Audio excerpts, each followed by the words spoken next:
We have an email question from Jessica in Portland, Maine, and she writes, "Hi doctors, lately I've been feeling very tired and experiencing some swollen, painful joints.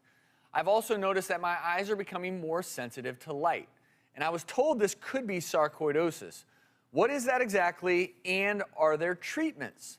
So I don't think we've actually talked about sarcoidosis on this show before. It's fortunately very rare, but I remember one of my first patients in med school had sarcoidosis. And sarcoidosis is a really unique disease. It's an abnormal immune response where your immune cells literally clump together in different organ systems. So they can clump together in your lungs, in your lymph nodes, in your eyes, in your skin, and it forms what's called these granulomas.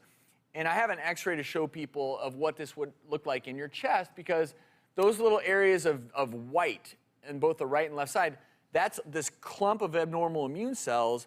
One thing, though, that big white clump in the middle, that's your heart. Yeah, but what's interesting is this didn't get a lot of attention, but then you remember Bernie Mac Oh, yeah. had sarcoidosis, and that brought that into the mainstream a little bit.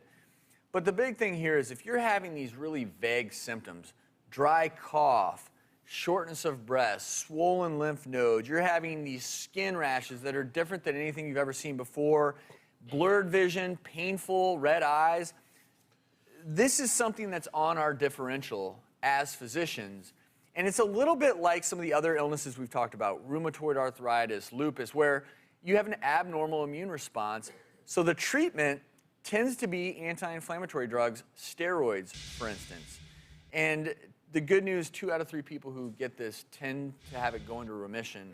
But for some people, it can ultimately be deadly if it just continues to progress. Yeah. Which was the case for Bernie Mac.